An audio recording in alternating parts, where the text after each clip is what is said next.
Dawn Chubai, and you're in the right place if you are a small business or a solopreneur, or you have a product that you want to promote and get seen by the most number of people in the ways that people are shopping. You're in the right place. We are talking about all things live commerce and social commerce, aka live stream shopping. And no question, TikTok has been one of the fastest growing social media platforms of all time. We've got Julian Erbil who is here. And Julian, I came across just scrolling on TikTok as one does, and I come across somebody who's talking about the power of live stream shopping. And in particular, this guy, Julian Erbil, who was selling e-bikes. Well, you almost had me sold, Julian.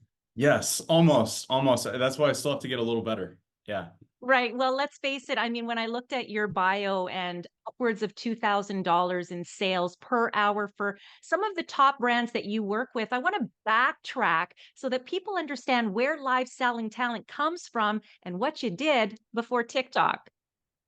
Yeah, so I started a business in 2020. I started a coffee business because I love coffee, so I have a little bit right here. But I started a business in 2020. It was coffee at first. It started to end up being more focused on video because I realized it's very hard to sell specialty high-priced coffee without some sort of video content, especially online. Because in person, it's very easy to sell because you can taste it, but online you can't taste it. So how do you tell someone what it tastes like? So I focused on video. We got onto a platform called Pop Shop Live. Pop Shop Live was a live stream shopping platform where you would essentially connect your Instagram or your TikTok to a shopping platform and tell your audience to go to the live shopping app. And you'd have a specific time slot. You had to apply for slots in the calendar. And we were their first food and beverage live stream show. And the guy's name is Tom, no, NGO is his last name. And he's had a lot of experience, and he put Lorenzo and I, which is my friend, onto Pop Shop Live. We did lots and lots of shows there. So that's, I would say, where we got our introduction to live stream shopping. And then we started doing corporate events, another on-camera thing, corporate events where we would teach people coffee classes, boba classes, chai classes, ship them kits, and teach them recipes on camera. Where, as much as it's a corporate event, you also need to be somewhat entertaining so you don't have your audience yawning and stuff. So I had a lot of on-camera experience.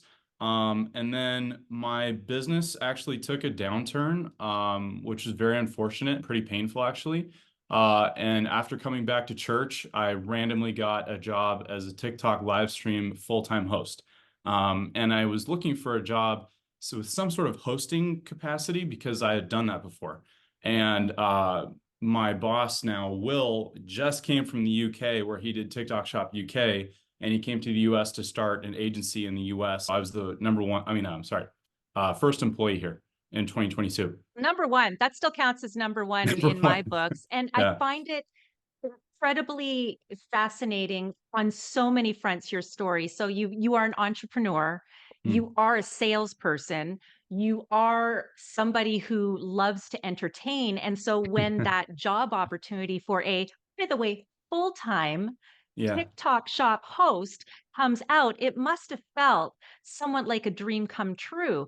And yet, when I hear you also talking about how difficult it would have been to sell a consumable product, something that you had to appeal to the senses through the knock, knock, knock screen, that is again one of the great talents that live sellers has is the ability to help people what I call see the feel, what you Mm. can't touch, taste, or try on. Yeah.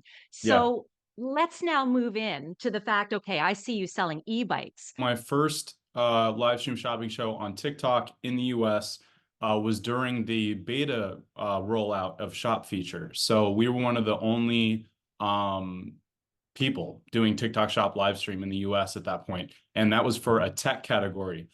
It took, I would say, about a month of streaming 4 to 5 hours every day, Monday through Friday, before we got our first like $500 GMV, which is gross merchandise value, aka sales stream. So once we got that $500 stream, it was like, okay, we just figured something out. And then after that, we just kept iterating and experimenting. And so my first endeavor was tech. I got hired by a TikTok shop agency in the US called Outlandish.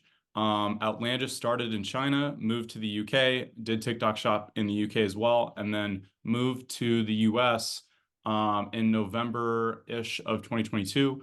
I was the number one employee, and we started with a tech account called 8 Mall or 8 Man.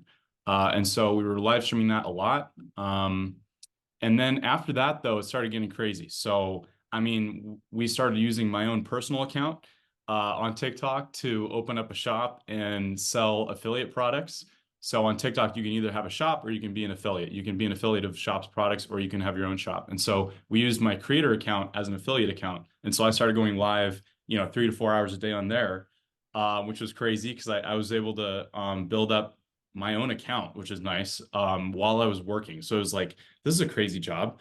But that was variety. So I was selling everything from migraine caps, migraine relief caps, to uh, cat litter. What kind of Pidon cat litter?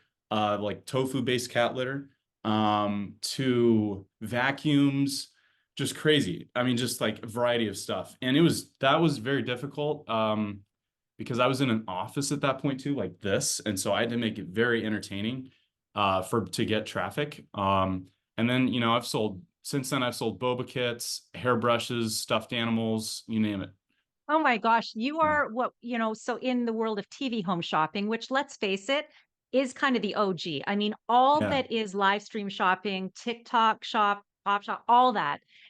Really, it started with TV home shopping. And so you would be a host somewhat like myself, like my good Okay. friend Carrie, and almost everyone in TV home shopping that has diverse expertise. And you actually become among the most, I'm going to say, in demand because you know how to research, you know how to demonstrate, and you know how to access the different customer motivations of all the different products.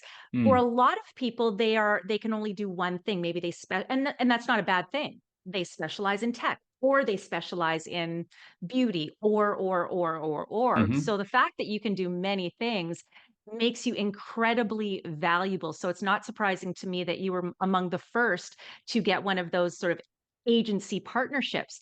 Now, were you approached by the agency? Did you approach them? And I also want to talk about a little bit about, without maybe specifics for your specifics, but the types of contracts that full-time and even Hmm. commission-based or part-time live selling talent might be able to negotiate. So I actually found this job on Indeed, and I applied, sent in like a preview teaser of my experience, came in for an interview, and actually, it's not normal now, but I got hired without doing a test stream. So that was kind of lucky.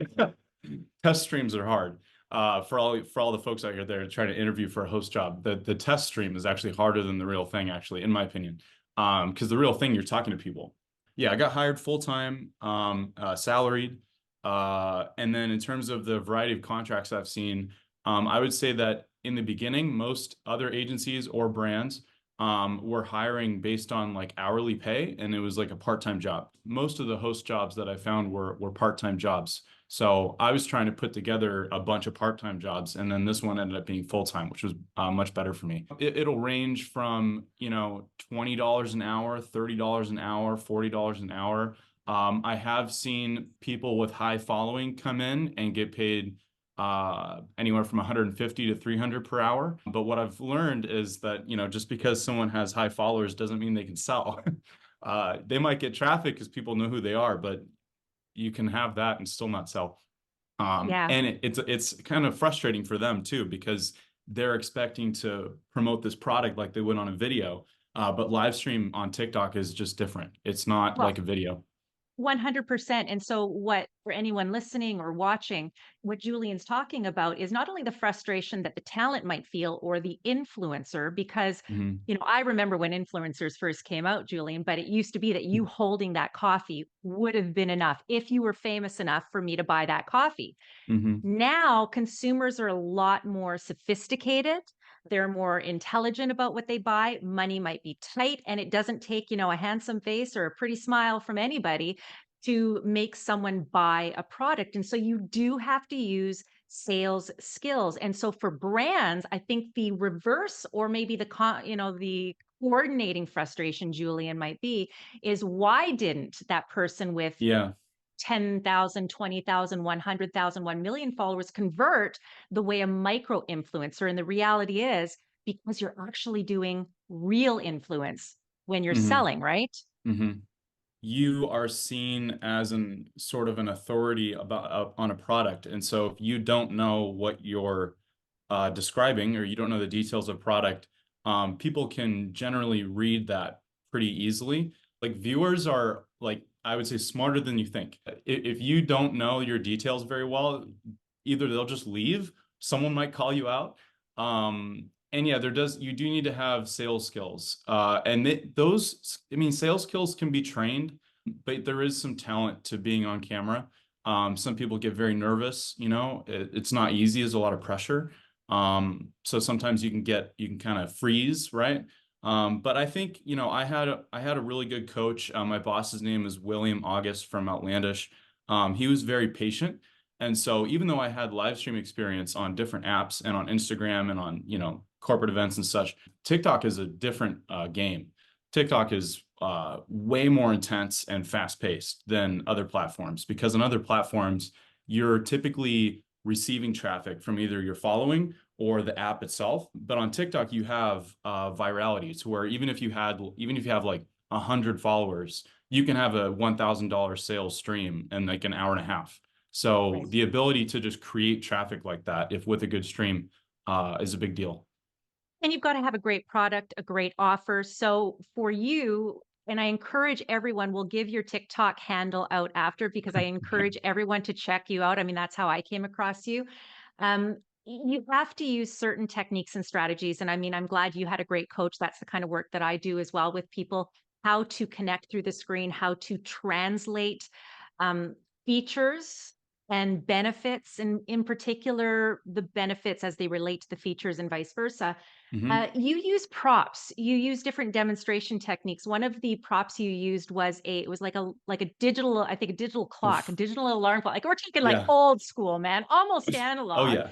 And I'm going to assume that you were doing that to showcase the limited time offer, which is one of the hugest strategies and fear of missing Hmm. out when it comes to social selling. Oh man, you got to start teaching the live stream class for me. Instead, you talked about the Fabes method and about suspense in 1 minute.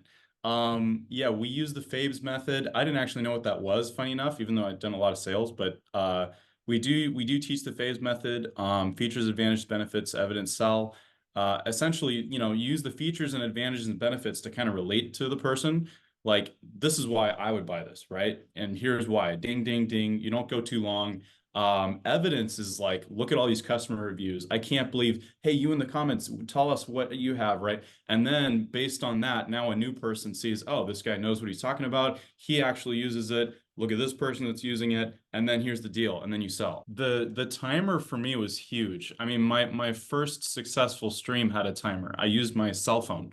I put the timer on my phone. I put it in front of the camera. I think that using my phone actually made it more raw too for people. Like, this guy is literally using his cell phone to show us the time. Like, it wasn't super fancy. Like, I just really clearly wanted them to take advantage of something. So whatever means possible, including my own cell phone, I would do that with. So it kind of implies a level of like relatability and trust. I never do a stream without a timer. Almost never. Like 90% of my streams have this in the same timer, not any timer, because I've had people try to copy my timer strategy, and they buy a timer that has a gray face and black letters, and it doesn't show up on the screen. My timer is black with white letters. And so I put it just at the right angle where you need to kind of look, but you can see it. And I mean, there's a strategy that's specific to TikTok live streams, where the beginning of the stream is the most important. So in terms of playing with scarcity and suspense, you have to play with it a lot in the beginning of the stream. Yeah, it's all about also kind of giving everyone, like I call it, almost like the rules of the game. Here's what to expect. Here's how you're going to order. And here are the number of products we might showcase. And then, of course, Mhm. integrating all of those strategies that you just talked about throughout the entire stream, as well as teases and Yeah. callbacks, and even generating interest back on the e-commerce site to items that, and I know it doesn't always translate then Hmm. on the commissions for you, but from a brand standpoint, ultimately traffic to the website is Hmm. still important as well. When it comes to flowing your show, and when I say that for anyone listening, we're talking not about a script, as in what do you say, but in the business, often people like me will call it a script. It is a show flow, it is a Oh, framework. So, what I know, because I had to clarify that. So, let's talk about your framework.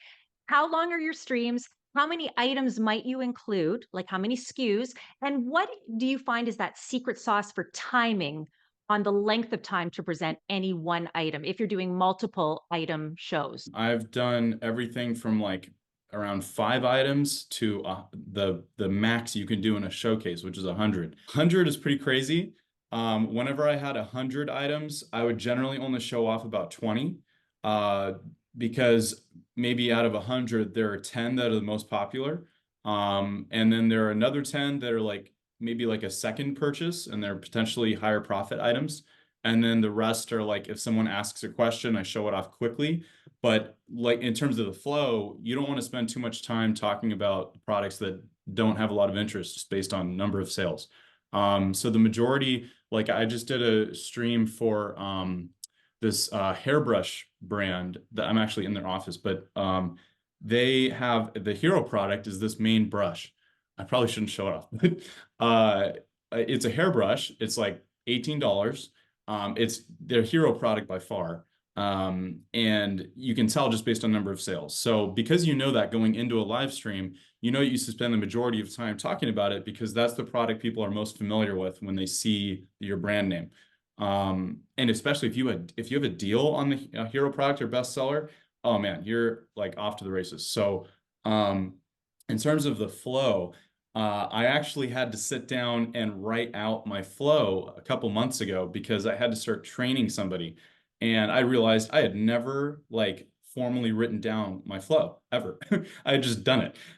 So I had to sit down and think about like, why do I do this in the beginning? And so what I came down with is like essentially every 3 to 5 minutes, you have a things that you say. And I kind of categorize them. So for me, as I'm talking, there's an engagement strategy I call it, and I call it the rule of three. So there's instructions, suspense, and reward. So the instructions are maybe on a sign and what you're saying. The sign could say the deal of the day, or it could ask a funny question next to me. And then what I'm saying is you need, as a new viewer, you need to do this. Like these are the instructions. If that's not clear, people leave very quickly if they don't know what to do, especially on a shopping show on TikTok. Um, and the second part is suspense. There needs to be with the timer, right? And then the timer goes off and it's really loud and obnoxious. And people are like, Julian, turn the timer off. Like, and you don't really do what they say all the time. You're kind of like, oh, I'll get to it, right? But you Yeah. know you need that timer to be going off. So suspense, I use the timer. It makes it very easy. You got 2 minutes to do this. Otherwise you miss out, right? And then the reward is you don't always say the reward. Sometimes you do. Like if it's a flash sale, TikTok Shop has a feature. You can just do a live flash sale. It's very easy. By the way, I forgot to mention, we are probably coming into Canada soon. Our Oh, agency. Yeah, I forgot to okay. mention. How But exciting. Okay. yeah, We'll do a follow-up interview on that. You'll okay. give me the scoop, right? Yeah, all of it. I love it. And it's interesting because you do clearly have a natural talent, and so you, like me, who is pioneer in your business, and I'm good at what I do, but when we start educating people, when we start teaching people, we have to all of a sudden be able to make that a skill that we can hopefully teach people to do. And I believe that you can learn so many of the strategies. And then the camera confidence, that's another thing, and that's something that Hmm. I know I work with people as well on. But certainly, if you've got a background in any kind of performance, if you're comfortable on social media live, right? Because it's Hmm. different than tape. So Yeah. if you're good on tape, you're probably going to be good on live as well, or recorded, you'll be good on live, but it's something you should practice. For anyone watching right now or listening, and you're thinking, well, I'm in one of the countries that doesn't have TikTok Shop. Hmm. Until TikTok comes to Canada, for instance, you have opportunities with some of the live shopping platforms. And in the meantime, even if you're not using those clickable links, for instance, or the buy now buttons or something like what TikTok Shop has, Hmm. just start going live on Facebook and Instagram. Right. Put your Yeah. affiliate links, right? Like Mhm. that's a great way to get started with pretty much no cost, right, Julian? We hired a full-time host right now that has been doing that. Actually, we know several people that have been doing that on TikTok for years, even before the shop feature came out. And they were full-time entrepreneurs based on driving people to their link off the app. So yeah. Yeah, lots of ways to get involved. For anyone that wants to learn more about you or watch your streams, maybe on with that $18 hero product, the brush, Yes. where can they find you? My TikTok handle is Julian Dane with two E's at the end because one E was taken. So Julian Dane with two E's. Amazing. I'll put the information there on the screen. We will definitely be in touch, and we can't wait till TikTok Shop comes to Canada. Thanks so much, Julian. Thank you very much for having me.